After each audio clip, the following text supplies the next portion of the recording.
அனைவருக்கும் வணக்கம். லக்ஷ்மி அவர்கள் எழுதிய நதி மூலம் கதையின் தொடர்ச்சி.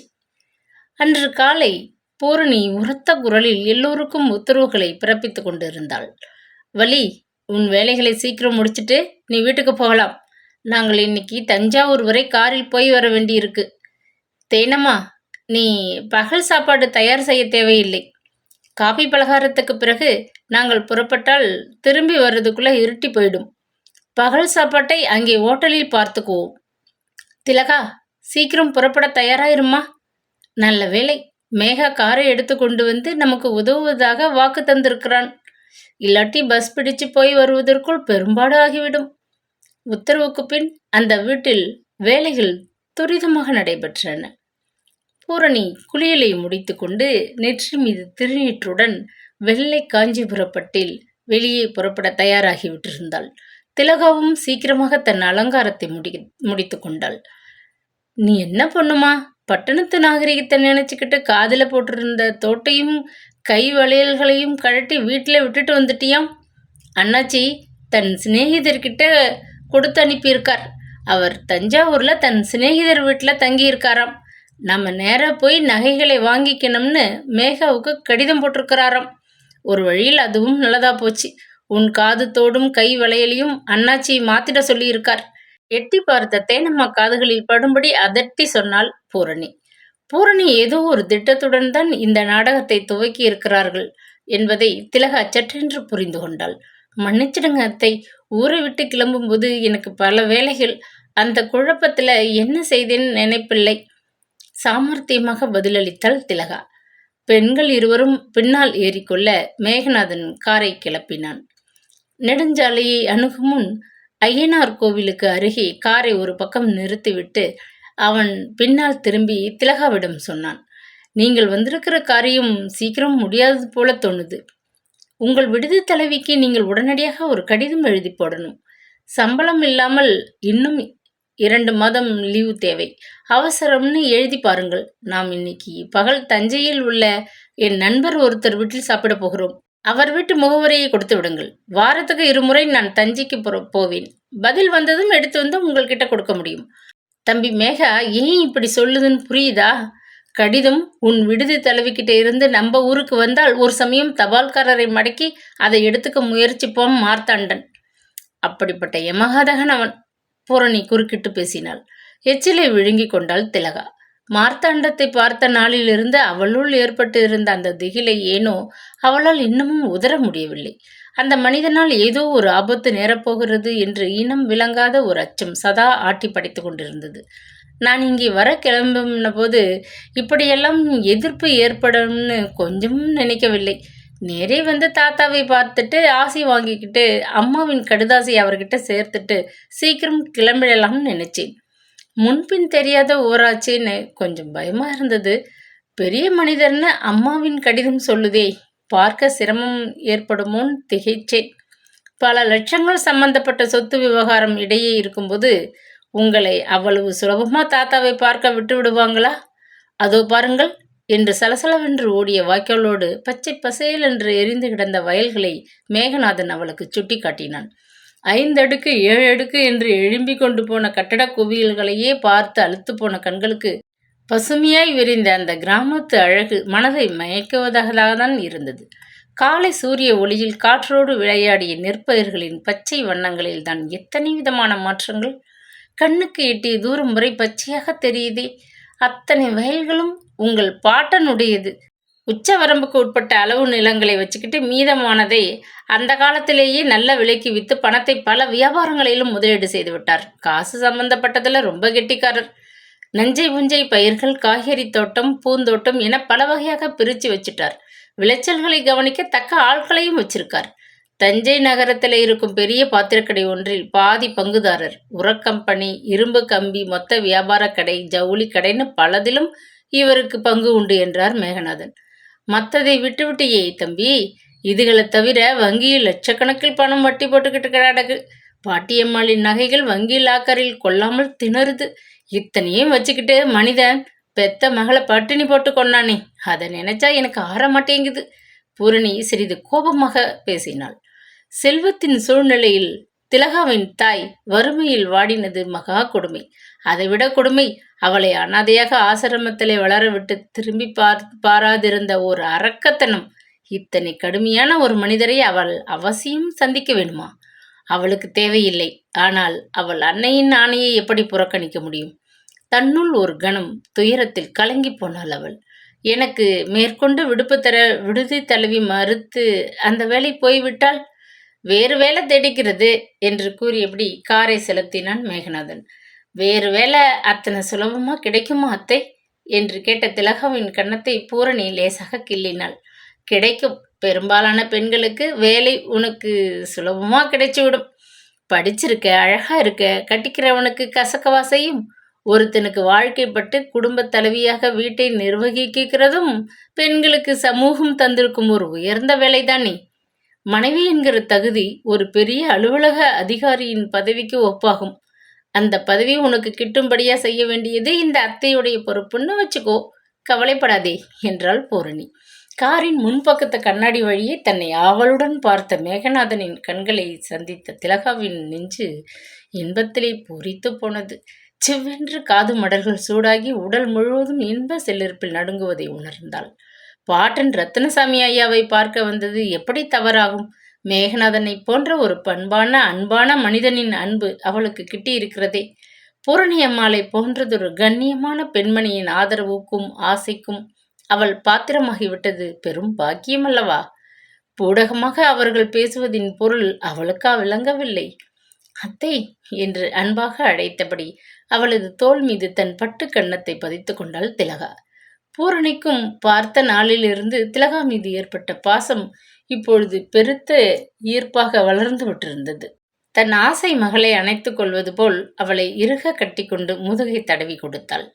அன்று மாலை அவர்கள் வீடு திரும்புவதற்குள் நன்றாக இருட்டிவிட்டது. தனது உபயோகத்திற்கு அவர்கள் வீட்டில் கொடுத்திருந்த மர அலமாரியை திலகா திறந்தபோது ஒரு மாறுதலை கவனித்தாள். அடுக்காக அவள் வைத்திருந்த ஆடைகள் இடம் மாறிவிட்டிருந்தன. அவளது அலமாரியை திறந்து எதையோ தேட எடுத்துக்கொண்ட முயற்சிதான் அந்த தடுமாற்றத்திற்கு காரணம். அது யாராக இருக்கும்? தேனம்மாவா? அலமாரியில் அவள் தேடி எடுக்க நினைத்தது பணமா, நகையா? வேறு என்னத்தை அவள் தேட நினைத்து திறந்து குடைந்து பார்த்திருக்கிறாள்? இது அவளாக செய்த காரியமா, அல்லது? தஞ்சையில் இருந்து திரும்பிய போது திலகாவிடம் பொங்கி புரண்ட அத்தனை உற்சாகமும் கட்டுக்கொள்ளா மகிழ்ச்சியும் அந்த அலமாரியை திறந்ததும் சப்பென்று அடங்கிவிட்டது. அதற்கு பதில் அடிவயிற்றிலிருந்து ஒரு திகில் மேலே எழுந்து நெஞ்சை கவ்விக்கொண்டு அச்சுறுத்தியது. இது மார்த்தாண்டத்தின் தூண்டுதலால் நடந்த வேலையோ? பாவி, ஒரு கணம் கூட அவளை நிம்மதியாக ஆனந்தமாக இருக்க விடமாட்டான் போல இருக்கிறதே. அன்றைய பொழுது முழுவதும் அவள் மனதை கவர்ந்த மேகநாதனுடன் பேசி சிரித்து மகிழும் ஒரு வாய்ப்பு கிடைத்தது. தஞ்சையை அடைந்ததும் முதல் வேளையாக பூரணி அவளை அங்கிருந்த ஒரு பிரபல நகைக்கடைக்குள் அழைத்துச் சென்றாள். தன் கைப்பையில் எடுத்து வந்த சில பழைய நகைகளை போட்டு அதன் எடைக்கான தொகையில் திலகாவின் கை அளவிற்கு 2 தங்க வளையல்களும் கழுத்துக்கு ஒரு முத்து மாலையும் காதுக்கு தோடும் வாங்கினாள். அத்தை, இதையெல்லாம் எதுக்கு என்று அவள் மறுப்பு தெரிவித்த போது, எதுக்குன்னு பிறகு விளக்கமா சொல்றேன், இப்போ வாங்கி உடம்புல போட்டுக்கொள் என்று செல்லமாக அதட்டினாள் பூரணி. பிறகு அருகில் இருந்த துணிக்கடையில் புகுந்து காஞ்சிபுரம் பட்டு சேலை ஒன்றும் சில்க் சேலை ஒன்றும் வாங்கினாள். அத்தை, என்னை ரொம்ப கடனாளியாக்குறீங்க. இவைகளுக்கு உண்டான பணத்தை திருப்பி கொடுக்க என்னால் முடியாதே என்று அவள் நன்றி உணர்வில் திணறிய போது பூரணி சிரித்து விட்டாள். அன்னைக்கு உன்னை பார்க்க வந்த மேகநாதனுடைய தாத்தாவின் யோசனை இது. எங்கள் குடும்பத்து உறவு பெண் என்று உன்னை 4 பேருக்கு அறிமுகம் செய்து வைக்கிறேன். உன் கைகளில் பிளாஸ்டிக் வளையலும் காதில் கவரிங் தோடும் போட்டிருக்கிறதை பார்த்து அவங்க சந்தேகப்படுவாங்க இல்லையா?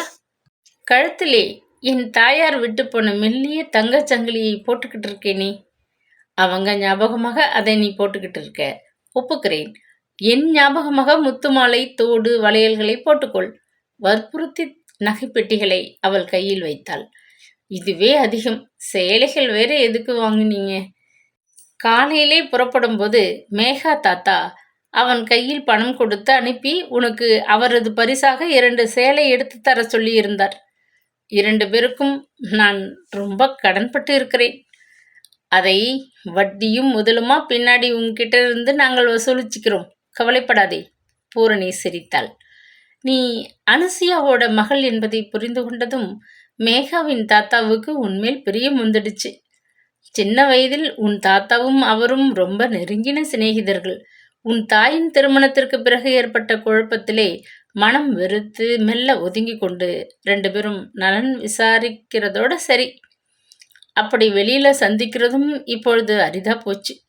காருக்குள் உட்கார்ந்தபடி கதையாக அதை சொல்லி முடித்தாள் பூரணி. தான் யார் என்பதை அறிந்ததும் திலகா தவித்த தவிப்பை விட தாத்தா ரத்னசாமியின் குணாதிசயங்களை இப்படி தனித்தனியாக கேட்க அவளுக்கு வியப்பாக இருந்தது. அதைவிட பெரும் வியப்பு திலகாவையும் மேகநாதனையும் பகல் உணவுக்கு பிறகு கடைத்தெருவுக்கு போகவிட்டு பூரணி மட்டும் நண்பரின் வீட்டில் தங்கி கொண்டது. திலகா அந்த லீவ் லெட்டரை எழுதி எடுத்து தபாலில் சேர்த்து விடட்டும். நீ உனக்கு வேண்டிய மருந்துகளை கடையிலே வாங்கி முடித்துக்கொள். எனக்கு களைப்பில் தூக்கம் வருது என்று பூரணி ஒதுங்கி கொண்டு விட்டாள். கடிதத்தை தபால் பெட்டியில் போட்டுவிட்டு காரை நிறுத்தாது மேகநாதன் ஓட்டி கொண்டு போனான். சிறிது நேரத்திற்கு பின்னர் தான் அவள் கவனித்தாள். வண்டி கிராமத்தை தாண்டி போக்குவரத்து நெரிசல் அதிகம் இல்லாத நெடுஞ்சாலைக்குள் புகுந்து சிறிது தூரம் கடந்துவிட்டு இருந்தது. பெரியதொரு புளிய மரத்தின் கீழ் சாலை ஓரத்தில் வண்டியை நிறுத்தினான் மேகநாதன். "அத்தையை மறந்து விட்டீங்களா? ரொம்ப தூரம் வந்துட்டாப்புல தோணுதே?" வியப்புடன் கேட்டாள் திலகா. மீண்டும் வயல்கள் சூழ்ந்ததொரு அழகான சூழ்நிலை. இப்படி தனியா ஒரு இடம் கிடைத்து பேச வாய்ப்பு கிடைக்குமான்னு நான் எத்தனை நாளா தேடிக்கிட்டு இருக்கேன் தெரியுமா? சொல்லிக்கொண்டே மேகநாதன் தன் கையில் இருந்த ஒரு பொட்டலத்தை பிரித்து சாக்லேட் ஒன்றை பாதியாக பிட்டு ஆளுக்கு பாதி என்று சிரித்தபடி அவளிடம் ஒரு துண்டத்தை நீட்டினான். "இன்னைக்கு அப்படி என்ன முக்கியமான சங்கதி? இனிப்பி கொடுக்கிறீங்களே?" கேட்டபடி அவளும் அதை மெல்ல மென்று சுவைத்தாள். "இனிப்பான செய்தியை சொல்ல முதலில் வாயில் இனிப்பி கொடுக்குறீங்க." கேட்டபடி அவளும் அதை மெல்ல மென்று சுவைத்தாள். "இனிப்பான செய்தியை சொல்ல முதலில் வாயில் இனிப்பை பரவ விட்டு இருக்கிறேன்." மெல்ல சிரித்தபடி ஆரம்பித்தான்.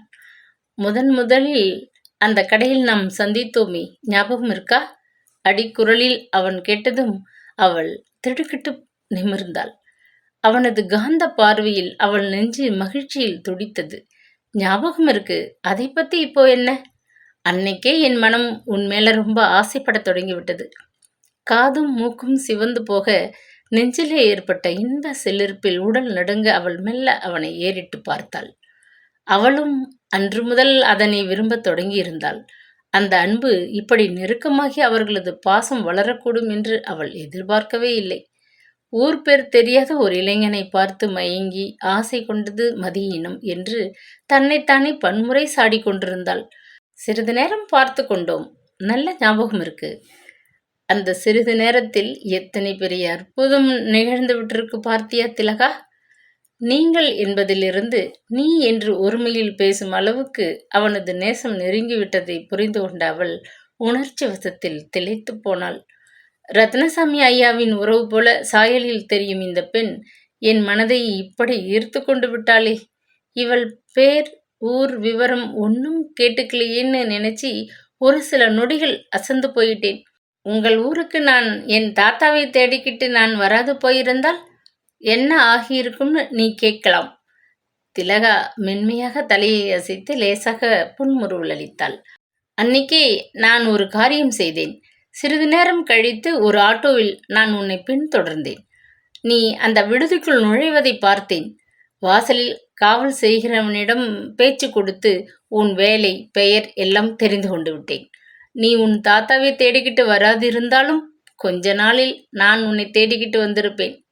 நெஞ்சு இன்ப பரவசத்தில் துடிக்க திலகா செல்லமாக சினுங்கினாள். இத்தனை நாளும் நீங்கள் இதை என்கிட்ட சொல்லலையே. சொல்ல வாய்ப்பு கிட்டவில்லை, அதனால் சொல்லலை. இதுக்கு பிறகு உன் தாத்தாவுக்கு உடல் நலம் இல்லை என்று வைத்தியம் செய்ய ஒரு தடவை அவர் வீட்டுக்கு போன போது மறுபடியும் அந்த படத்தை பார்த்தேன். என் சந்தேகம் வலுத்தது. உங்கள் ஊகம் தவறாக இருந்து நான் ரத்னசாமி ஐயாவின் பேத்தியாக இல்லாது காயத்ரி இல்லத்திலே வளர்ந்த பல குழந்தைகளில் ஒருத்தியாக ஊர் பேர் தெரியாத அனாதையாக இருந்திருந்தால் அப்பொழுதும் உன்னை விரும்பியிருப்பேன். இப்பொழுது கூட உன் தாத்தா உன்னை ஏற்க மறுத்து ஒதுக்கிட்டாலும் அக்கறை இல்லை. உன்னை என் மனைவியாக ஆக்கிக்கொள்ள நான் எப்பொழுதும் தயார். உனக்கு சம்மதம் தானே? இவ்வளவு பெரிய தகுதியை வேண்டாம்னு யார் சொல்லுவாங்க? எனக்கும் உங்களை பார்த்த நாளே ரொம்ப பிடிச்சு போச்சு. இப்படி ஒரு யோகம் வரும்னு எதிர்பார்க்கவில்லை. மிக்க நன்றி. பேச முடியாது உணர்ச்சி பெருக்கில் திணறினாள். முத்துக்களாக கண்ணீர் துளிகள் அவளது கன்னங்களில் சிதறி விழுந்தன. மகிழ்ச்சி அடைய வேண்டிய நேரத்தில் எதுக்கு கண்ணீர்? தன் கைக்குட்டியை எடுக்க சட்டப்பையை துழாவினான் அவன். இது ஆனந்தத்தின் அறிகுறி. சிரித்தபடி கண்ணீரை சட்டென்று முந்தானையால் துடைத்து கொண்டாள் திலகா. உனது ஒப்புதலுக்கு அடையாளமாக இதை உன் தலையில் சூடிக்கொள்ள வேண்டும் என்றபடி காரின் முகப்பு பேழையில் வைத்திருந்த வாழை இலை சுருளை பிரித்து பூவை எடுத்து அவள் தலையில் சூடினான்.